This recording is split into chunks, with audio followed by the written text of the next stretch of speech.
স্থানীয় সরকার নির্বাচন আগে না জাতীয় নির্বাচন আগে? এখান থেকে শুরুটা করতে চাই, নিঃসন্দেহে করবেন আপনি।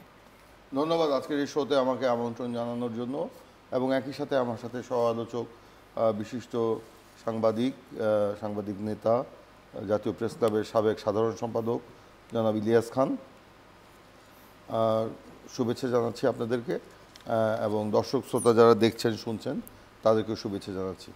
আপনি যেভাবে প্রশ্নটার অবতারণা করলেন যে অদূর সুদূর সমুদ্র দূর নির্বাচন, সেটাও মনে করছে। হ্যাঁ, তো আসলে দেখুন, বাংলাদেশের রাজনৈতিক যে বাস্তবতা, দেশের যে বর্তমান এবং ভবিষ্যৎ যদি আমরা চিন্তা করি বা দেখি, তাহলে এই নির্বাচন খুব বেশি দূরে হওয়ার কোনো সম্ভাবনা আমি দেখি না। নির্বাচন, হ্যাঁ, আমরা তো যদি আগের মতো চাইতাম যে একটি সরকারের অপসারণের পর বা তার চলে যাওয়ার পর 3 মাসের মধ্যে নির্বাচন, অন্যান্য সময় যা হয়েছে, সেটা তো আমরা চাচ্ছি না। বাংলাদেশের রাজনৈতিক দলগুলো বা জনগণও সেটা চাচ্ছে না। কারণ 15 বছর আওয়ামী লীগ এই কর্তৃত্ববাদী শাসন চালাতে গিয়ে, ফ্যাসিবাদ কায়েম করতে গিয়ে, আধিপত্যবাদ কায়েম করতে গিয়ে তারা এমন একটা পরিস্থিতির সৃষ্টি করেছে যে সমগ্র রাষ্ট্র ব্যবস্থাকে তারা তছনছ করে দিয়েছে। এটা মেরামত করতে হবে নির্বাচনের স্বার্থেই। একটা অংশগ্রহণমূলক, সুষ্ঠু, নিরপেক্ষ এবং অবাধ, গ্রহণযোগ্য, বিশ্বাসযোগ্য এবং উৎসবমুখর পরিবেশে যদি নিরপেক্ষ নির্বাচন আয়োজন করতে হয়, সেই নির্বাচনের লক্ষ্যেই এই সংস্কারগুলো করতে হবে।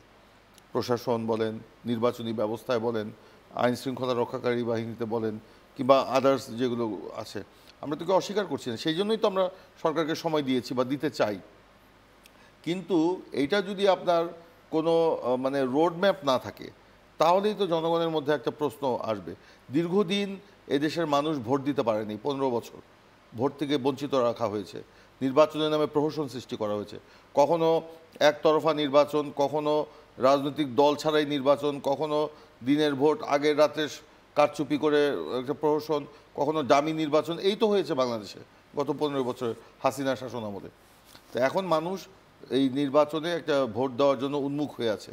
সেই কারণেই এটা যদি খুব বেশি দেরি হয়, তাহলে শুধুমাত্র জনগণ আশাহত হবে তা না, গণতন্ত্রই কিন্তু সুদূর পরাহত হয়ে যেতে পারে। এবং ফ্যাসিবাদের অবসানের পরে আজকে যে আমরা গণতন্ত্রের পথে নতুন করে যাত্রা শুরু করেছি, সেই যাত্রার পথও কিন্তু আপনার কুসুমাস্তীর্ণ নাও হতে পারে, কুসুমাস্তীর্ণ হবে না। কারণ এই যে আপনার দেশের ভেতরে বা দেশের বাইরে ফ্যাসিবাদের দোসর যারা ঘাপটি মেরে বসে আছে বা মাঝে মধ্যে প্রকাশ্যে এসে তারা জানান দেওয়ার চেষ্টা করছে, তারা কিন্তু ষড়যন্ত্র থামায় রাখে। মানুষ ভোট দেওয়ার জন্য উন্মুখ হয়ে আছে, সেটা তো একেবারেই সত্য কথা। কিন্তু সেই উন্মুখটা কি স্থানীয় সরকার নির্বাচন, যে সেই নির্বাচনে ভোট দেওয়ার জন্য দেখুন, স্থানীয় সরকার নির্বাচনটা জাতীয় নির্বাচন কেন আসছে সামনে, কিভাবে আসলো? আপনি এই নির্বাচনের বড় স্টেক হোল্ডার তো বাংলাদেশের রাজনৈতিক দলগুলো, তাই না? তো রাজনৈতিক দলগুলো কেউ কে নির্বাচনী স্থানীয় সরকার নির্বাচন আগে দাবি করেছে?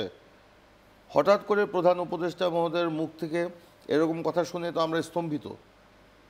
তাকে দিয়ে যারা বলালো বা বলানো হলো যেভাবে, এটাতে তো রাজনৈতিক দলগুলো একটু নড়ে চড়ে বসছে, এবং আমাদের মধ্যে সন্দেহ অবিশ্বাস যেন সৃষ্টি না হয়, আমরা কিন্তু সেভাবেই চেষ্টা করছি। রাজনৈতিক দলগুলোর সাথে সরকারের যে নিবিড় যে একটা সম্পর্ক বা যোগাযোগ থাকে, এই জন্য তো আমরা চেষ্টা করে যাচ্ছি। তার মধ্যে এই ধরনের বক্তব্য বা এই ধরনের যদি এগুলো আসে, তাহলে সেই সন্দেহ অবিশ্বাস তো থেকেই যাবে।